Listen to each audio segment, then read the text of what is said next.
Om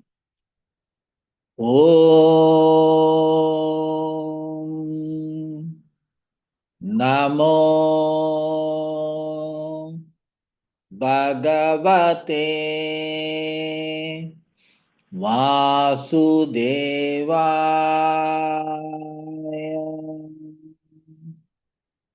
Om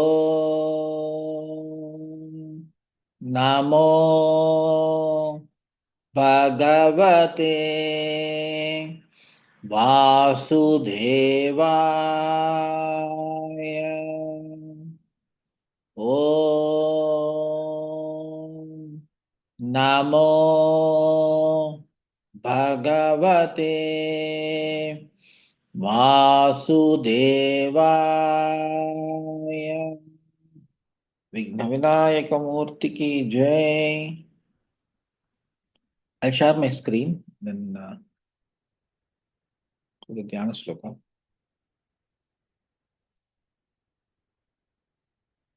Just let me know once you can see the screen.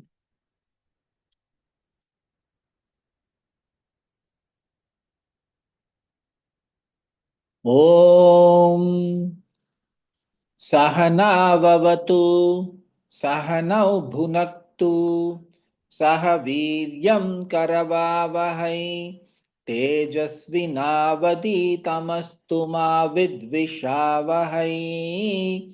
Om Shanti Shanti Shanti. Om Sadhasiva Samarambam Shankaracharya Madhyamam Asmatacharya Paryantam Vande Guru Paramparam Shruti Smriti Purananam Alayam Karunalayam Namami Bhagavatpadam Shankaram Lokashankaram Sarva Vedanta Siddhanta Gocharam Tamagocharam Govindam Paramanandam Sadgurum Pranadosmyaham Ganeshaya Namaha Saraswatyai Namaha Shri Gurubhyo Namaha Harihi Om. Hari Om Ganeshi, over to you. Thank you, Natarji. Om Shuklam Bharadaram Vishnum Shashivarnam Chaturbhujam Prasannavadanam Dhyayit Sarva Vignopashantaye. Guru Brahma Guru Vishnu Guru Devo Maheshwaraha Guru Sakshat Param Brahma Tasmai Shri Gurave Namaha. Saraswati Namastubhyam Varade Kamarupini Vidyarambham Karishyami Siddhir Bhavatu Me Sada. Pranams to the Lord. Pranams to all Satsangis. Hari Om. We now continue with our study of the 108 selected verses of the text Viveka Chudamani, of which we have gone through 85 verses. From verse 66 till verse 85, the Acharya explains the central teaching of Vedanta.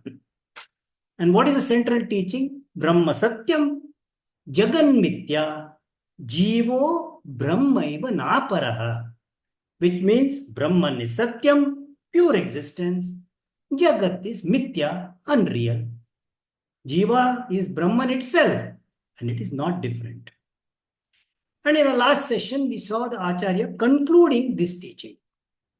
And as we know, Brahman is of the nature of Sat, which is pure existence or absolute existence.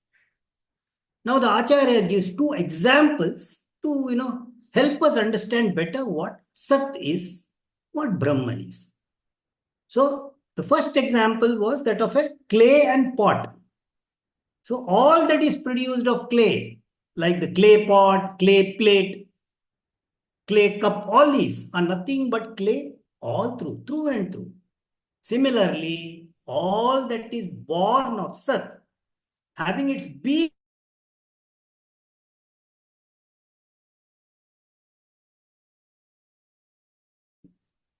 that is itself Brahman, which is you. You are that Brahman. Brahman, which is ever undisturbed, pure, free, limitless, non-dual. Such is Brahman. Second example is that of the dream world. So all that is created in the dream space, dream time, dream objects, dream knower, all these are not real. Similarly, in the waking world, the world being a product of self-ignorance is not real. The waking state is not real. Because of this reason, the body-mind complex, prana, ahankara, all these, they are not real. What is real is that non-dual Brahman, who is ever undisturbed, pure, non-dual and absolute. And that non-dual Brahman is you. So that is the teaching. And with this, the Vedantic teaching is concluded. Next, we saw the topic of Sthita Prajna or Jivan Mukta. And who is a Jivan Mukta? One in whom the knowledge is firm. It's called a Jivan Mukta. He is liberated while living. And what is that knowledge? See, with inquiry, a certain, antakarana vritti, a certain thought comes in the mind. And the object of this thought that comes in the mind is the oneness between Jiva and Ishvara, which is in the form of consciousness. And this thought is free from subject-object duality. And this thought of oneness is prajna. It is self-knowledge. And what are the characteristics of a Jivan Mukta? The Jivan Mukta has Ananda, which is continuous. For him, the world is more or less forgotten. And for a Jivan Mukta, his body is like a shadow. Because he's in Ankara Mamakara, that I sense and my sense are as good as absent, even while he remains in the body. Such is this Jivan Mukta. And more on Jivan Mukta follows, which we will see now. Verse 86. Atitananusandanam bhavishyada vicharanam audasinyamapi prapte jivan muktasya lakshanam. So here Acharya talks about the lakshana, the characteristic of a jnani, a jivan mukta. And this verse refers to two powers that a human being possesses. What are these two powers? One is the power of remembering the past. The other is the power of imagining the future. These two. And it's only, with the power of remembering the past that we can transact with the world. Of course, when we talk about the past here, we are talking about, the past in our current life. Thankfully, we cannot remember our past life. So current life is what we are talking about. And this past by itself is neither good nor bad. Whether it's good or bad depends upon how we utilize that past. Past, which resides as memories in our minds. So the memories of the past can be used for growing psychologically, growing emotionally, gaining maturity. And all those adversities that we faced can make us mentally stronger. We can use them to polish our personality. On the other hand, these memories can make us full of guilt and regret. The guilt and regret caused by past omissions and commissions can become a constant burden in our mind. Now, how does a Jivan Mukta deal with memories of the past? Let us look at the verse. Atita ananusandanam. So, anusandanam means recollection of the past. Atitasya ananusandanam means not being afflicted by what has happened in the past. See, now here we cannot take it as, forgetting about the past. No, forgetting about the past is not possible. It means not recollecting the past with guilt and regret. So for a Jivan Mukta, the past is not a burden at all. And he gains the ability by which he looks at the past very objectively. He does not brood over the past events and situations. And what about the future? Bhavishyat avicharinam means not being concerned about the future. Not being concerned about the future. See, generally, we always seek a very favorable outcome of every one of our actions. That's how we see it, the future. Because our attachment for getting the desired result is generally very high.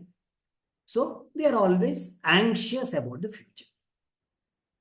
A Jivan Mukta has no attachment for any desirable situation. Desirable situations are only preferences for him. If they arise, he is pleased. If not, he is just as fine. He has no anxiety for the future. So a Jivan Mukta objectively uses these two powers, the power of remembering the past and power of imagining the future.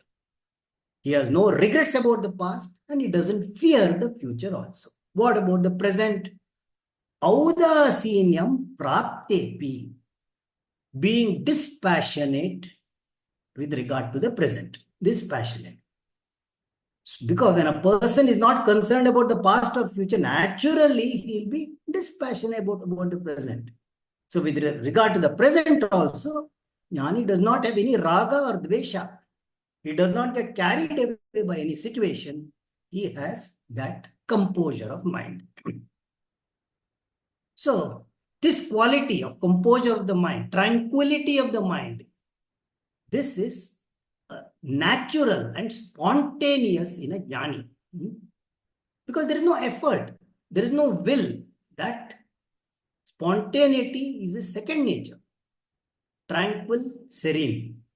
Now, this composure of the mind is natural ability, but for us seekers, this becomes an ability to acquire, a virtue to acquire.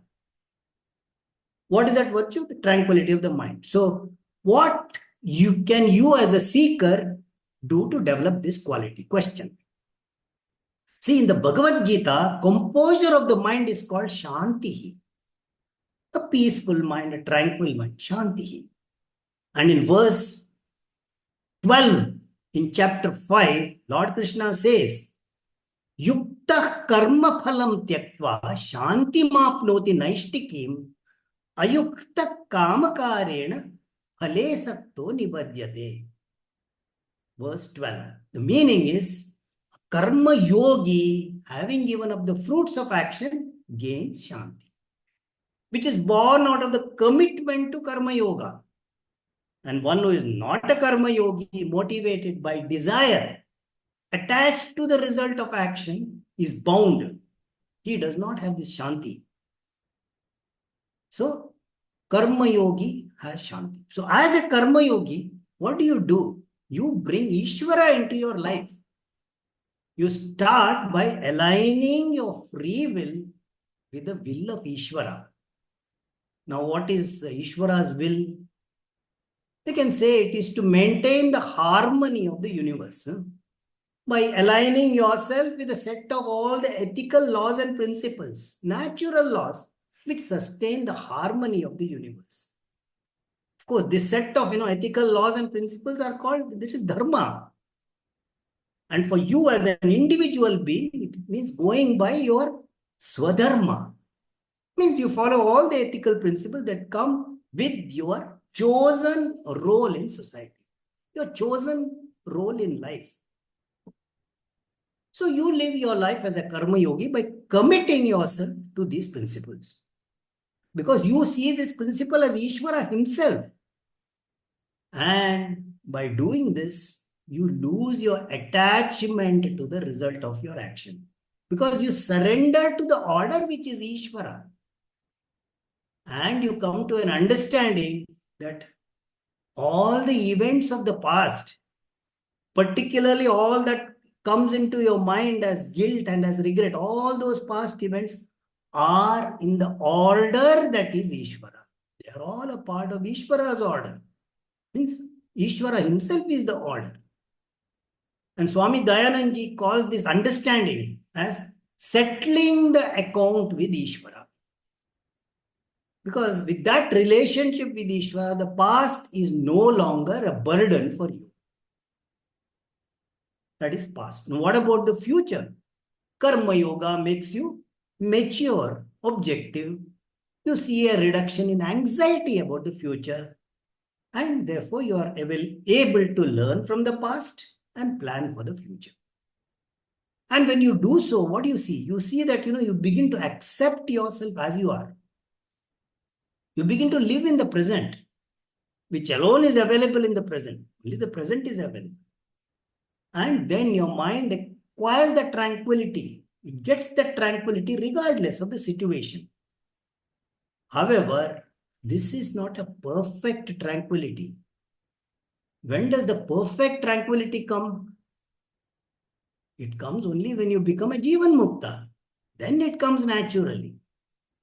So, to repeat what is said in the verse, not recollecting the past with guilt and regret, not being concerned about the future, and being dispassionate with reference to the present are the natural characteristics of a Jivan Mukta. Now, another quality of Jivan Mukta is Sarvatra Samadarshanam or Sarvatra Samadarshitvam. What is this? Next verse, verse 87. Gunadosha Vishishtesmin Swabhavena Vilakshane Sarvatra Samadirshitvam Jivan Muktasya Lakshanam. How does a jnani view the world? Let us first see, how we ajnanis, how we see the world as. We see the world as being made up of pair of opposites. Because we see every object in the world, every being in the world, particularly people, as one of two kinds. What are the two kinds? Desirable, undesirable. Good or bad. Advantageous, disadvantageous. That's how we see it. Pairs of opposites. So we classify everything in this way based on the qualities that we possess. Quality that they possess means if the object has quality that are pleasant to me, I put it in the desirable category. And if the qualities are unpleasant, I put them in undesirable. However, a desirable object can still give me unpleasant experience. That is when I want to possess a desirable object, but I am not able to do so. Unpleasant. Or, I possess that object, desirable object, but I lose it. Unpleasant again. So, in other words, I'm constantly dividing the world into desirable and undesirable. Okay, let's look at the verse. Asmin. Asmin means here. Here means here in this world. World including all the things and beings. Guna dosha vishishte. Distinguished by the bad and good qualities. So that's how the world is. It is distinguished by good and bad qualities. Acceptable and unacceptable qualities. Guna dosha vishishte. Sarva bhavena vilakshane. Now this refers to the beings, particularly human beings, distinct from each other by nature. So the beings are distinct because every person is different from another. Okay. Some people are contemplative. We can call them sattvika. Some others are ambitious, physically active, extroverted. They are the rajasic people. Some others are dull, slow, tamasic. According to the different degrees of this, sattva, rajas, tamas, people have different dispositions. And this is their swabhava, their nature at any given point of time. Now, in this world of plurality, we are constantly interacting with a multitude of objects and people, each having their own set of qualities, their own dispositions, swabhava. So what happens? We react to everyone in a unique way, in a different way. So we are thus, bombarded with a variety of emotions all the time. With this variety, multitude of objects and people. The mind thus is in a state of turmoil. What about a jnani?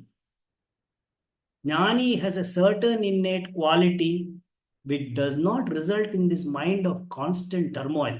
What is this quality? Sarvatra samadarshitvam. Vision of equanimity in all situations. Equanimity. That is the vision that Jnanam brings. Equanimity. Now, what is this? If does it mean vision of equanimity mean Jnani loses his ability to distinguish between different qualities in objects? Does he lose that ability? Does he lose his ability to see different dispositions in people? No. He does see the differences. However, in and through all the differences, he does not lose sight of the oneness of Atma. Oneness of Atma. Let us take an example. See, a variety of dazzling gold ornaments are all spread out in front of you. Ornaments of different shapes, sizes, and you admire all the stunning beauty, of all the ornaments in front of you. But at the same time, what do you see? Gold in every one of them. You know that the ornaments are just names, forms, and function. So you have that samadarshanam as far as the ornaments are concerned, because in and through all the names and forms, they are nothing but gold alone. Samadarshanam. So in the same way, a jnani looks at all beings are just names and forms of that one Atma. He looks at all the objects and beings not just through his physical eyes, but also through the eyes of wisdom. That is his darshanam. And through the eyes of wisdom, he sees the sameness in all the beings. He sees the one Atma. He sees one Atma in all of them. Atma, which is not subject to change in anything. He sees Atma as untainted by anything, eternally pure, not involved in any way at any time. But of course, he does not reject Anatma, because Anatma has three qualities. What are the three qualities which are very attractive? Beauty, variety, and novelty. Beauty, variety, and novelty. So, Jnani appreciates, enjoys all these qualities that only Anatma has got. Okay.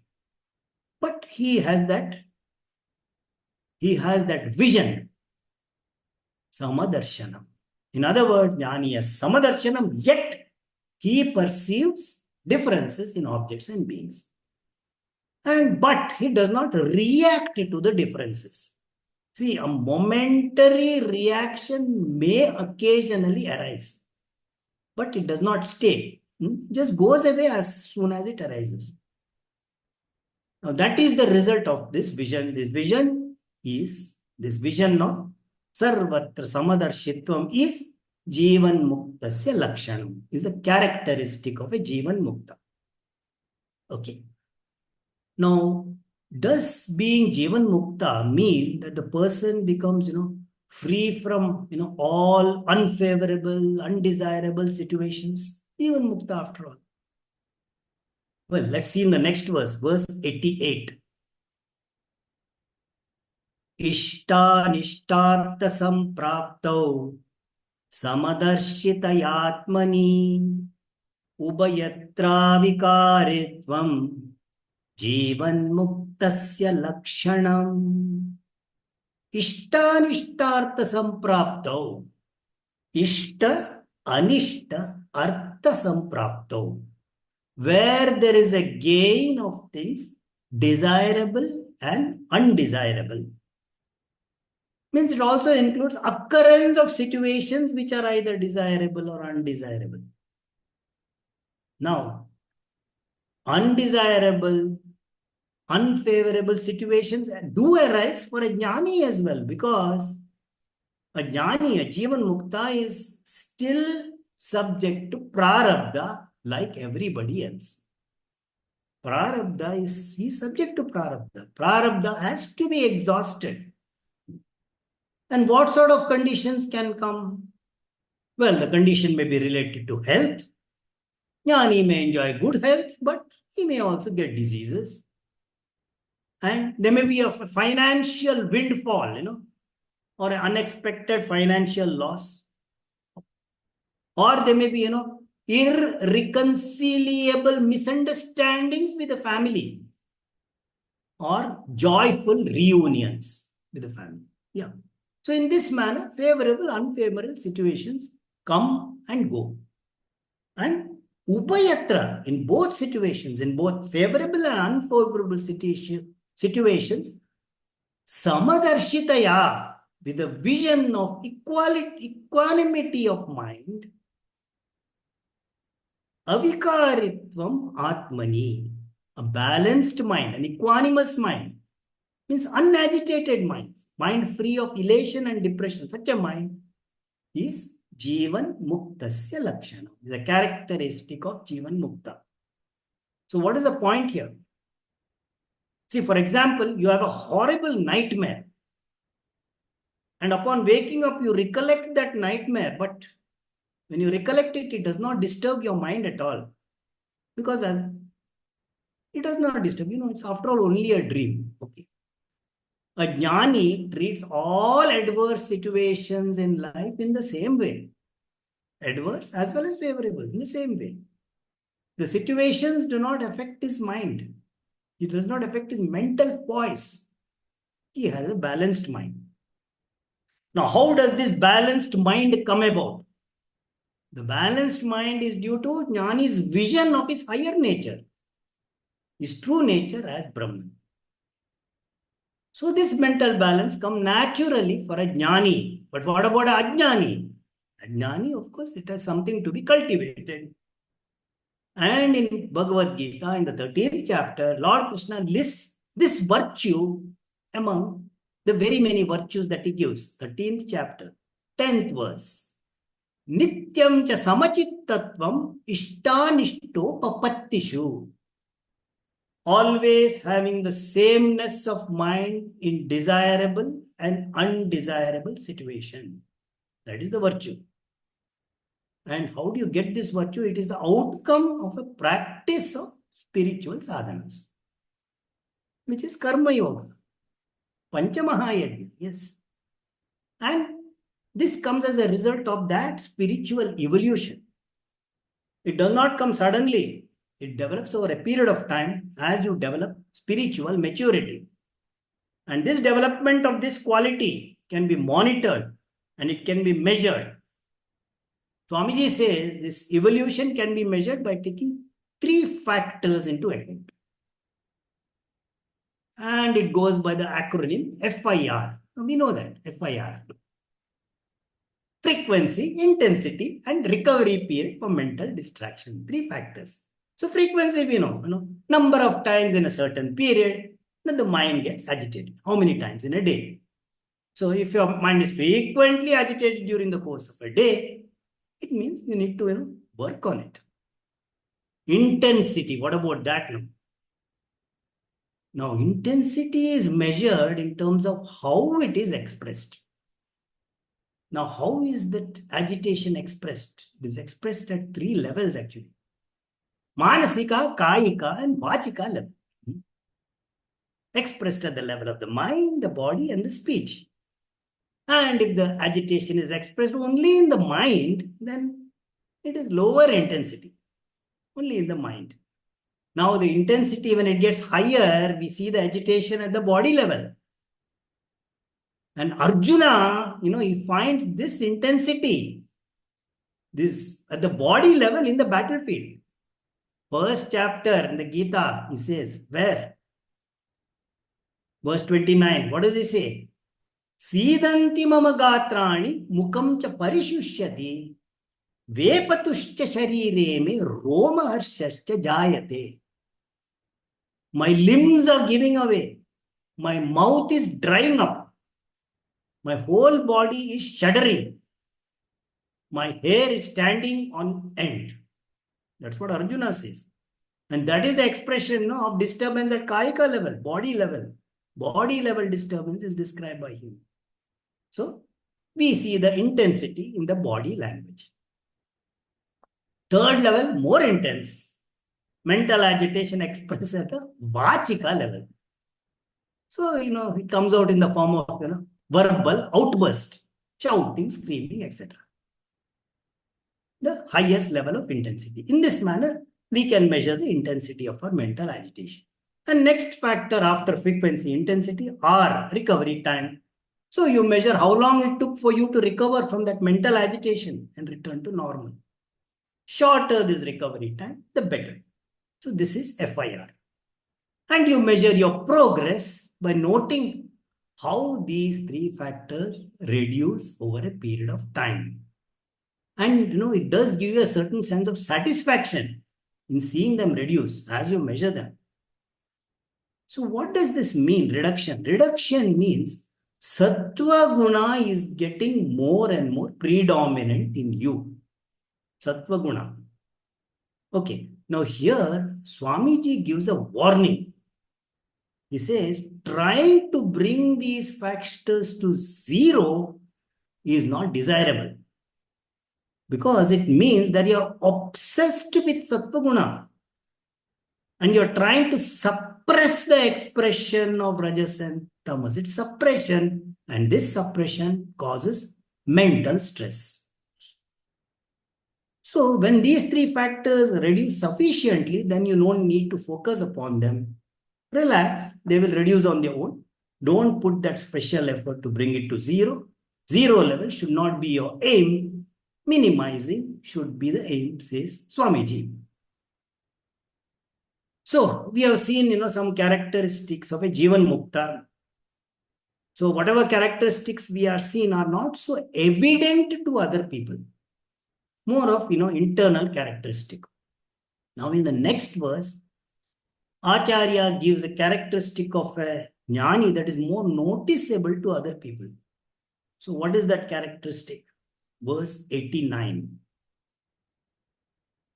Sadhu bipujyamanesmin pidyamanipi durjanaihi samabhavo bhavedyasya sajivan mukta ishyate. Asmin pujyamane, when he is worshipped. Worships. When a sadhu is worshipped, means not sadhu, when the jnani is worshipped, means he is honored, glorified, lauded. So when a jnani is so worshipped, sadhu bihi means sadhu. Who is a sadhu? Sadhu generally means saint, sannyasi. But in this context, it means a person of noble action. All the spiritual seekers. So sadhu bihi means people of noble action, noble people. You can say good people. Okay. Good people. Because it is the noble people who can recognize the greatness in a jnani. And such people, honor the jnanis. Materialistic people, they are not going to respect jnani. Why? Because they believe they can get nothing out of a jnani. They are not interested in Saraswati. Materialistic people are interested in Lakshmi. So they will go only after other people, not jnanis. So sadhu bihi pujyamanesmin means when a jnani is worshipped by the good people, and durjanaihi pidyamani api, even when he is afflicted by people given to bad actions, means he is oppressed, harassed by the people given to bad people, taunted by the non-spiritual people who don't recognize the glory of a jnani. See, our Shastra says that if a jnani, if he so chooses, need not perform any kind of service to society. He need not do that.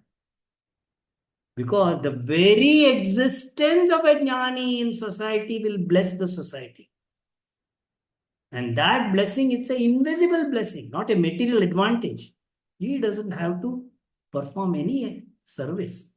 But ignorant, materialistic people look down upon such people. They don't appreciate their value. They criticize them, saying, they don't contribute to society. They ridicule them. And Swamiji, he gives a proverb here. He says, the donkey does not know the smell of camphor.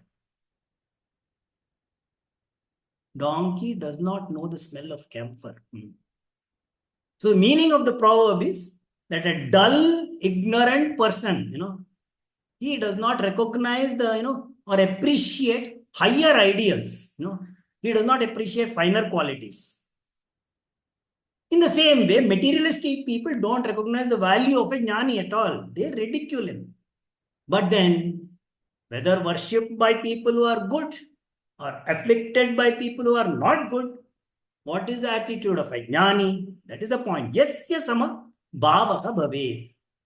The one who has the sameness of mind, that equanimity, that composure, such a person, saha jivan mukta ishyate, is called jivan mukta. Such a person is jivan mukta.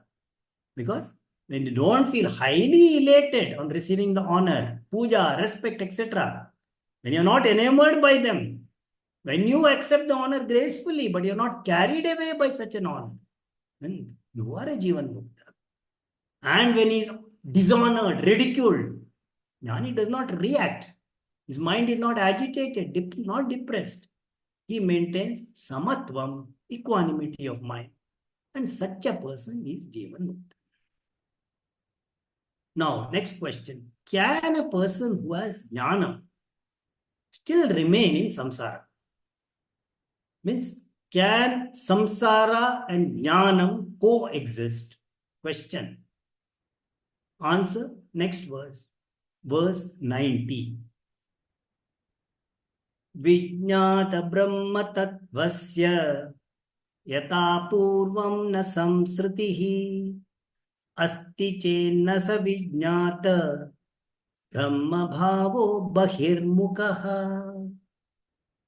So here the Acharya points out, the moment you clearly understand that you are Brahman, when you understand you are that Sakshi, there is no question of getting moksha. Because Sakshi happens to be ever mukta, ever free. Liberation does not arrive because liberation is your very nature.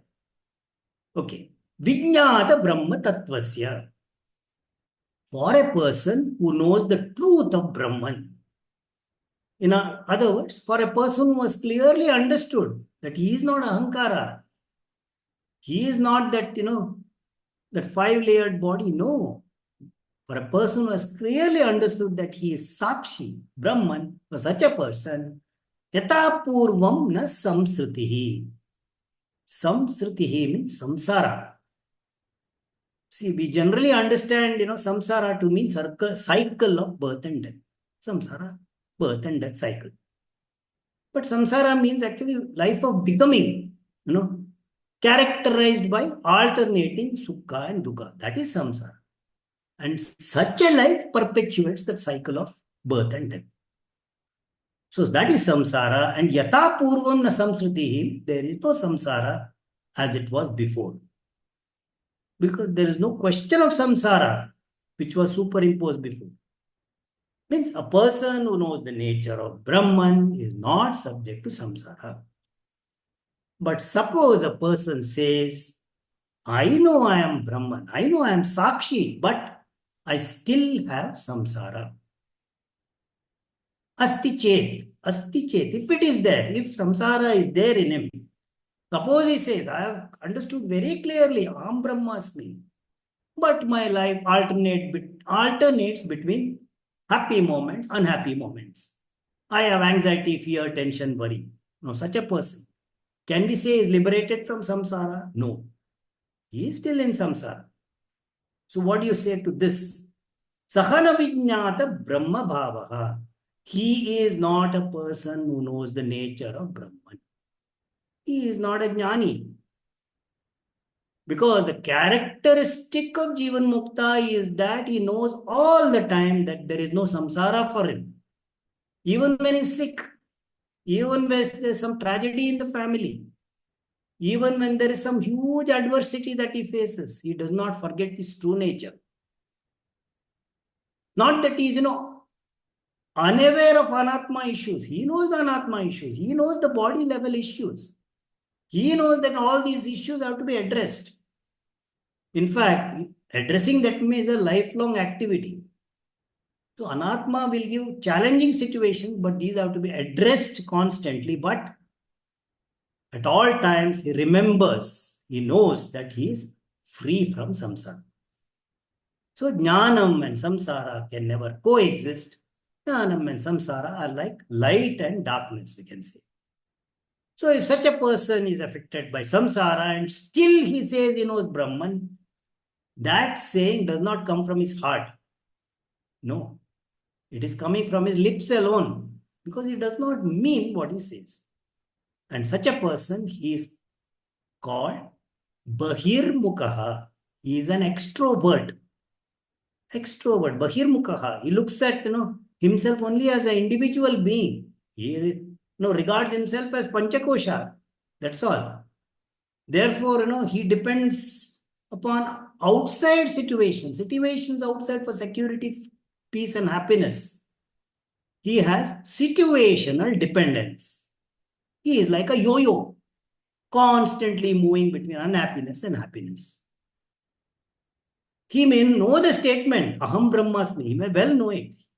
He would have listened to the Shastra, but he is still yet to get that clarity. He is still yet to assimilate the knowledge.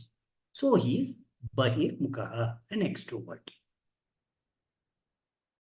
So stop here and recap what we saw today. So Jivan Mukta has three characteristics. He does not recollect the past with guilt and regret. He is not concerned about the future, no anxiety about the future, and is dispassionate with regard to the present. So the objects of the world have acceptable and unacceptable qualities. That's the world. And all the beings are distinct each other by nature. And a Jivan Mukta is Samadarshanam, a vision of equanimity towards them. And because of this vision of equanimity, a Jivan Mukta feels neither elated nor depressed when desirable or undesirable situations occur. And when he is worshipped by the people who are good or ridiculed by people who are not good, one who has that vision of equanimity, such a person is Jivan Mukta. And for the person who knows the nature of Brahman, there is no samsara. If there is samsara, then he is not the one who knows the nature of Brahman. He is a Bahirmukaha. He is an extrovert. With this, the topic of characteristics of a Jivan Mukta is over. And from the next verse, we see the outcome of the knowledge. Outcome of the knowledge, which is Aham Brahmasmi. What is the outcome? Means this is the topic of Videha Mukti, which we'll see in our next session. Hari Om. Hari Om, Hari Om. Thanks, Ganeshi. Wonderful session. When you spoke about the Sadhubihi Pujyamanosmin, I immediately remembered about Kanchi Periva and Kannadasan. There's a good history behind them. So Kannadasan is a great poet, Tamil poet. He writes a lot of songs for film, and he used to in the stages he used to go against Kanchi Paramacharya, and he used to talk against him just outside the Kanchipuram Mutt. And once he met with a very bad accident, and Kanchi Paramacharya was the first person to send his prasadam to him. And Kannadasan was really elated that I used to scold him just outside outside his mutt. He's sending me prasada. So when you explain me about this, I really. So the Paramacharya saw the gold in him, right? Like every ornament is gold, so he saw the gold in him. A very apt example for that sloka. He's definitely a Jivan Mukta. Such is his greatness. Great Guru, yeah. Yeah, let's maybe start with Laltaji. Laltaji, Hari Om. Hari Om, Hari Om. Another wonderful session. Thanks, Ganesh ji. FIR will really be helpful in us, sizzling ourselves little by little. And it was really very, very wonderful. I just have one question, Ganesh ji. Like, yes, we understand what is Sattva Guna, and we need not be perturbed by good or bad. But however, standing for one's own right in a normal way, Does it come under sattva or rajas? Because that becomes, again, it is not affected, but we know something bad is happening. So when we speak up or stand up for that particular cause, so will it be considered as sattva or rajas or what? This was one question which came to my mind, Ganesh ji. Yes, Lalitaji, showing displeasure is when somebody does something which you don't agree with is very much okay. It's very much there. And now whether it is, of course, it is not tamasic for sure, because a tamasic person is dull, so he is not really concerned. He doesn't get displeased with anything at all. But getting displeased is, of course, the nature of a rajasic person, where when you're displeased, you show your displeasure. So I put it down as a rajasic quality, but backed by sattva guna. It has to be backed by sattva guna. It has to be backed by objectivity. That introspection and that objectivity comes from sattva guna. So it is not black and white. These gunas are a combination. So I would put that as you show your displeasure, rajasic, backed by sattva guna, which is that objectivity. That's the way I put it. So I suppose others agree with me in this. Oh, thank you, Ganesh ji. Yes. I hope Lalita ji, you get the answer. Yes. It's a great. Natarajan ji is laughing. I don't know, smiling. No, I'm just thinking. I'm thinking completely differently. Okay. No, I mean, Akila ji said it is sattva guna only. It's like what you said, but I'm thinking a bit differently.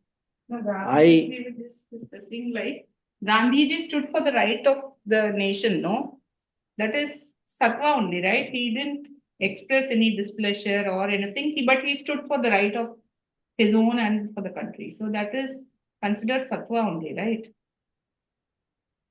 That's right. But an activity of showing your displeasure. Then yeah. Yeah, it's an activity. It's something that you plan and then you present how you want to show your displeasure. So that is rajasic, okay. But at the same time, according to me, it should be backed by sattva guna. It should not be an outburst, at your displeasure. So you back it with sattva guna, which says, okay, look at it objectively, present it in a manner that is, which is more effective. But the very activity of showing it is tamas. That's how I see it as. The way I was thinking is different. My mind went somewhere else. What I was thinking is, if everybody does their duty, then nobody have to stand for asking for their rights, right? So as spiritual seekers, we should do our duty.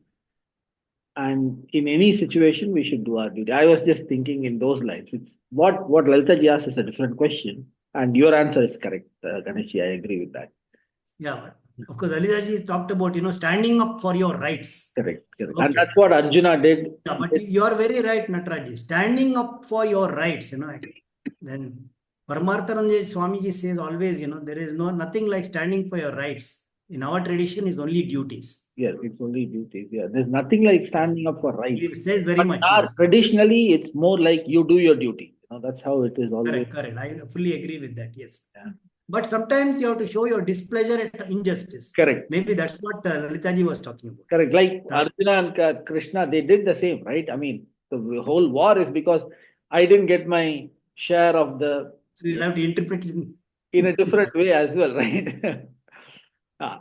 Maybe Balaji and Sampaji can throw some lights there. I mean, it's a good question.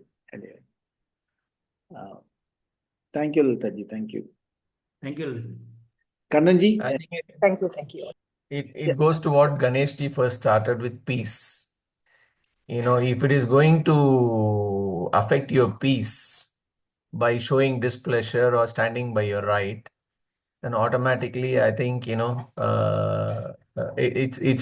not backed by sattva, because you're showing hatred or you're showing, so that peace is important. You can stand by it, but as long as you maintain that peace within, right? I mean, what is right, what you stand by right is all mentioned in the scriptures, right? In terms of duty, what we need to do.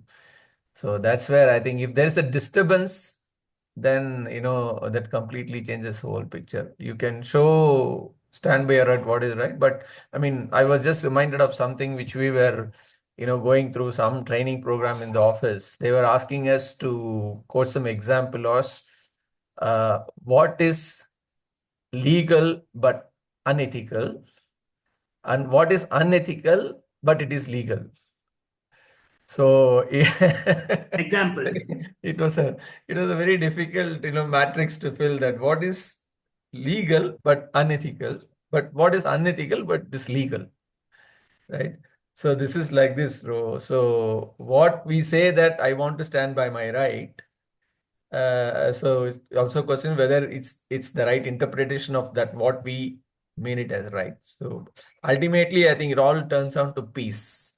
So if it is impacting your peace and if it creating a hatred towards any activity, then definitely I think it doesn't fall within our spiritual guidelines. So I think that's what I feel. Yes, Sampaji, but there is one other thing is on the flip side, can you, who is having that equanimity, can you be a doormat, where other people take advantage of your views? So that's when you have to stand up and, be firm. No, that's what I'm saying. You definitely Yeah. should not be a doormat, 100%. I think, I mean, even I think in our, spiritually say that you should not be a doormat. But what I am saying is it impacting your peace, right? Yes, you want to stand by it, but is it disturbing you? Then if it is disturbing you, then definitely I think it doesn't fall in, right? So that's where I think we need, it's a very sort of a delicate thin line until we reach that our level of maturity to even show externally there is pleasure, but internally still be in peace, right? Yeah. Um, That's I right. mean, that's yeah, what Gandhiji did, right? That's When right. Gandhiji was fighting for the right of the nation, I think he never lost his peace. So I think that's where I think we need to probably look at it. It is Showing more his than for pleasure without us. getting anything. It is more than for us, Sampaji. It is in practical scenarios. I'm saying when I see someone closest to me hurting an X or Y, when I can say and prevent it. It is where I say, like it is. I know the X person who is close to me is hurting a Y person who is not wrong. So at that time, should I not stand for it? Many times you have to stand, otherwise it will be like Draupadi in the court of the so many people. So that is where I had this question, and that's why I asked this as well. But it's clear, like many times, yes, in such situations when you stand for the right cause with the people, even in a very sattvic manner, there might be loss of peace, not for us but for the others, and the field might be electrified. That is there. But is it correct or no? I don't know, actually.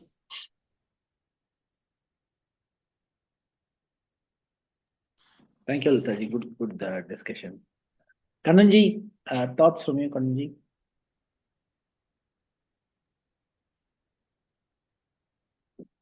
He's been having some trouble in and out. I don't know. Maybe Vaitiji, why can't you share your thoughts? Hello. Thanks, Ganeshji, as usual, for the great discourse. Happy to join the satsang after a long time. And explanation for this Jivan Mukta Lakshanam. It looks very simple and easy about this past, present, and future. No regrets of the past, dispassionate with the present, no anxiety for the future. Looks very easy, but I don't know. Its application is going to be very difficult. Very easy to understanding is very easy. Like putting to the practice is going to be very tough. Anyway, it's very nice, sir. Thank you. Thank you very much. Right, Vaidish? No doubt. No doubt it's difficult. So that's when Karma Yoga comes in. Thank you. Yeah. Karma Yoga is very important. Yeah, good one. Ramana Tibet, thoughts, Ramana Tibet? You're on mute, Ramana Tibet. You're mute.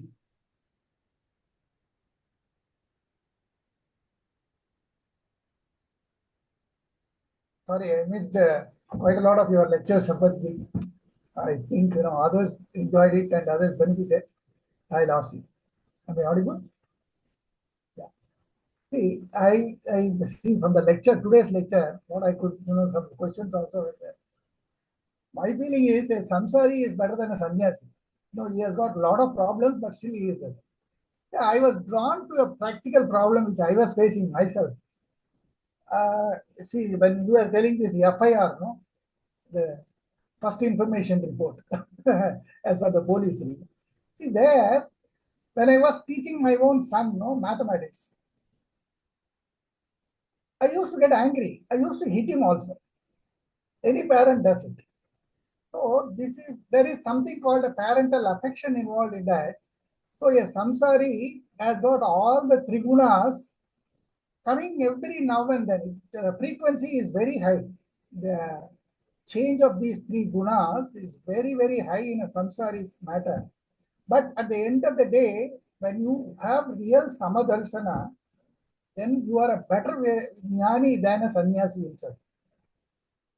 Why I am telling this is, madam was also asking. I get angry when somebody, whether it is whether I am in this category or that category. No, you cannot categorize yourself as you are a sadhu or you are this one or no, definitely not.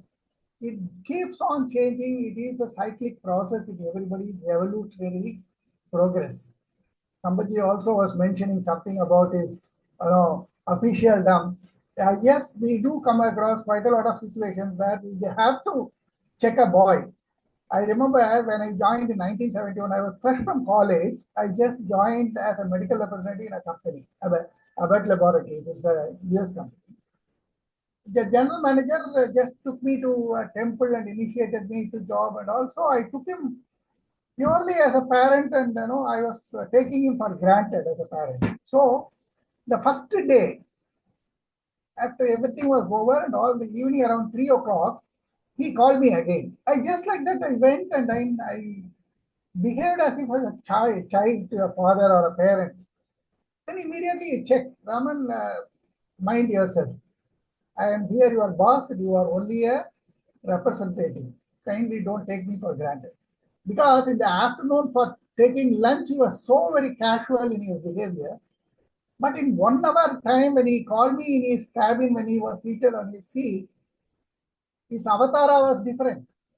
So he had the trigunas I could see in him. When I was a student, I am telling you, fresh from college. So this is every walk of life. The triguna is always there. The FIR is always there in everybody's life, in every moment of your life. So let us not misjudge or underestimate our own capacities. We are jnanis. We should have samadarshana.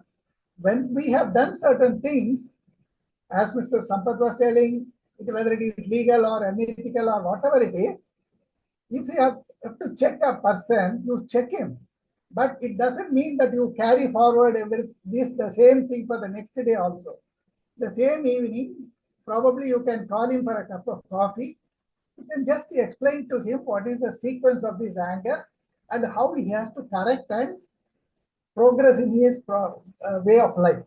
This is how your samadarshana comes to your maturity. Liberation is only there, not by just reading the scriptures and other things.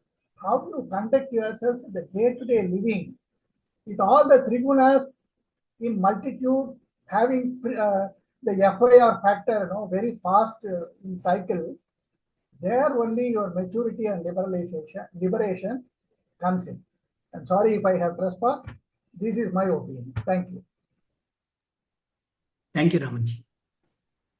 Thank you, Ramanji. Good one. Sampathji, thoughts?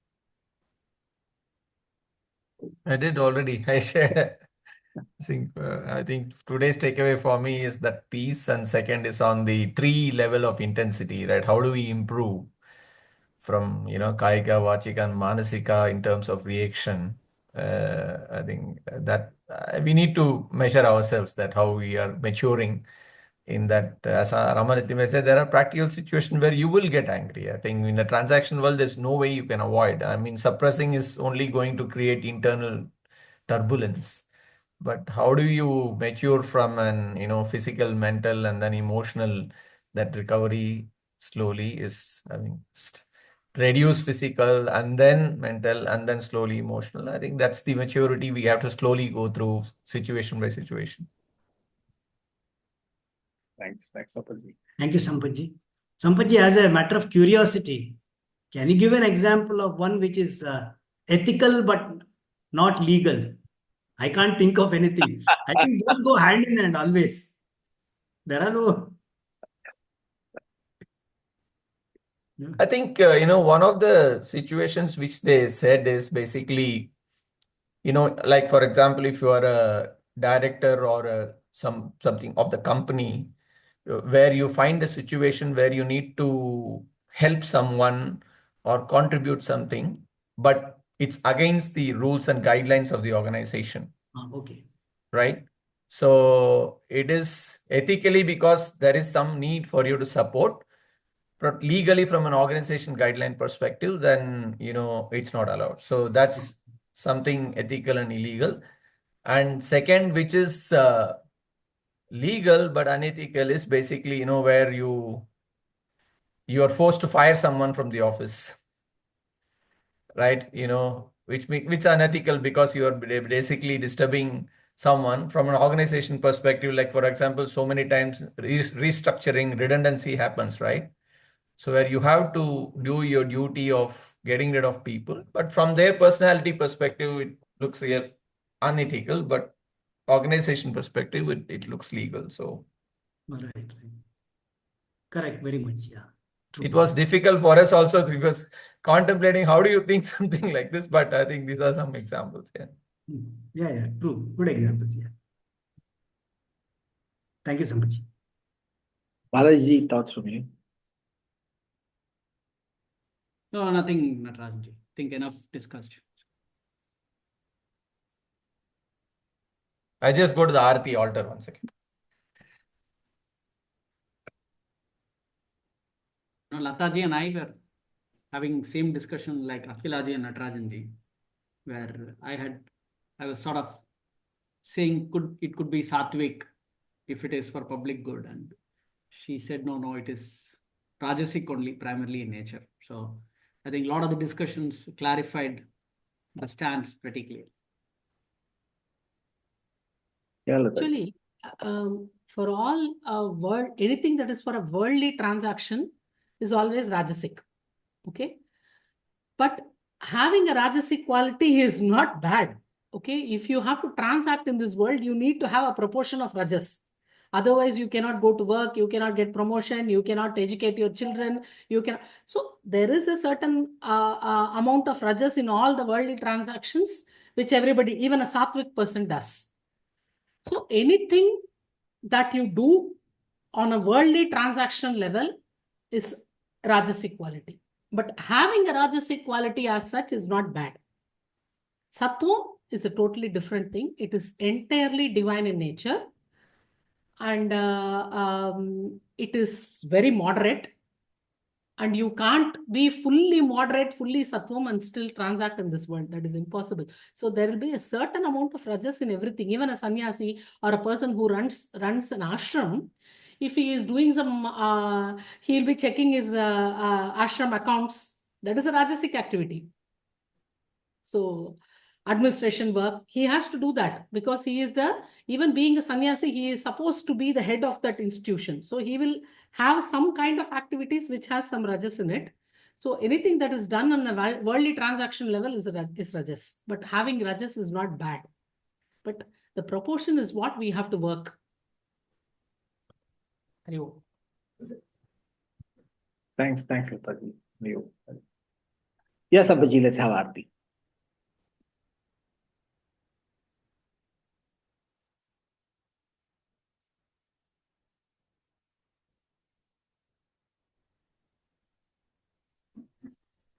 पूर्णमदः पूर्णमिदं पूर्णात् पूर्णमुदच्यते पूर्णस्य पूर्णमादाय पूर्णमेवावशिष्यते ॐ शान्ति शान्ति शान्तिः कायेन वाचा मनसेन्द्रियैर्वा बुद्ध्यात्मना वा प्रकृते स्वभावात् करोमि यत् सकलं परस्मै नारायणायेति समर्पयामि स्वस्ति प्रजाभ्य परिपालयन्तां न्यायेन मार्गेण महीमहीचाः को ब्राह्मणेषु शुभमस्तु नित्यं लोकाः समस्ताः सुखिनो भवन्तु लोकाः समस्ताः सुखिनो भवन्तु समस्त लोकाः सुखिनो भवन्तु श्रीकृष्णार्पणमस्तु इंदिरारमण गोविंद गोविंद